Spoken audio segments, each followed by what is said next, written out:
And we are backstage with Ellie Goulding on her lovely tour bus. Thank you for inviting us in to chat for a few minutes. Yeah. So I have to ask you about this because the whole world is talking about the little prince that was just born today. I know, it's so exciting. I genuinely felt like a little tear in my eye earlier.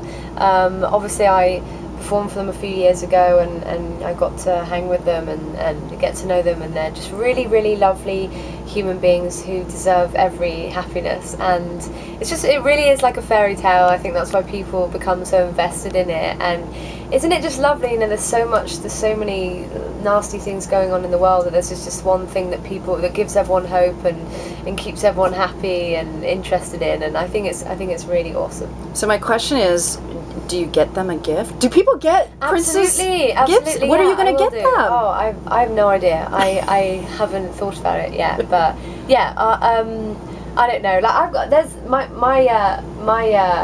bass player is actually having a baby soon too, so I'm thinking about that as well. Everyone's having babies, apart from me. I'm not having any babies. No, you're not catching a little bit of baby fever with all your friends? Yeah, my drummer Joe, his baby is here now, and I've already hung out with him, and he's just the cutest. And I keep just meeting these cute kids, and I think, I don't know, maybe one day.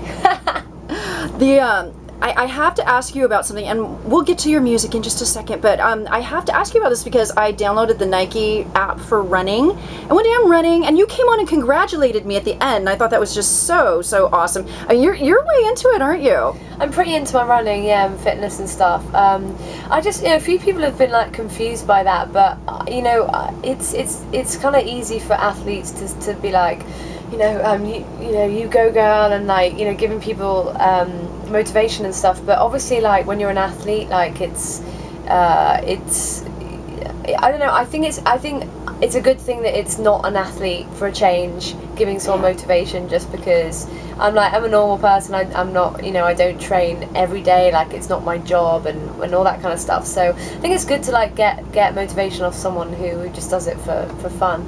Okay, so I suspect that the runner's high is kind of like the Sasquatch myth. It doesn't really exist. Is there such thing as a runner's high? And how long does that take for that to kick in? The runner's high. Well, do you mean like when you start running? Yeah. When does running feel good? That's my question. Basically, when you start running, it's obviously the worst thing in the world, and it's just like you have to prise yourself out of bed or whatever. But you genuinely get to a point where you feel very strange if you haven't run in like for a day. So you do get to that point. It's hard to believe, but you honestly like eventually become very addicted to exercise.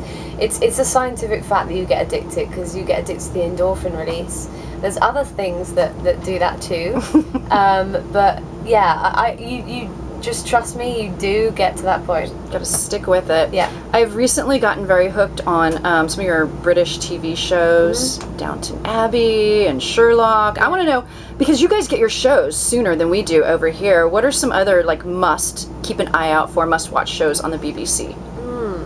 Well, I personally, I'm a huge fan of all the David Attenborough stuff, all the, the Planet Earth and Ice Planet, and his documentaries are literally like mind-blowing. It's amazing what technology does with filming and camera work, and it's so beautiful. It makes me want to cry like when I watch those things. And then on the more like comedy front, I always loved Gavin and Stacey, which I think is coming back for a third series. We've had 2 series, and I just wonder if they're going to bring it over here or whether they've already like done an American version or something. But it's just really funny. It's family friendly, but it's actually really hilarious. It's written by James Corden.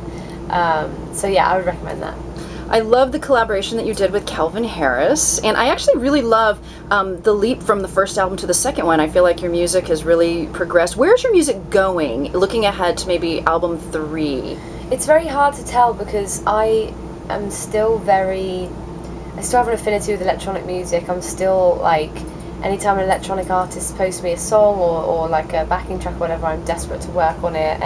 But at the same time, I've just written a soundtrack for a film based in North Carolina in the 1970s, which is more folky, more rootsy and that kind of stuff. So who knows? Like I just love so many different kinds of music, and I just don't know where I'm going to go from here. I can't picture you as a folk singer. I'm dying to hear that. What's the name of it, and when does it come out? Oh, it's a film called The World Made Straight, and it comes out, I believe it comes out at the end of the year, but I think it's directed by David Burris, and I think it's going to be a really good one. Looking forward to it. Thanks for chatting with us, Ellie. It's great to catch up with you. Thank you.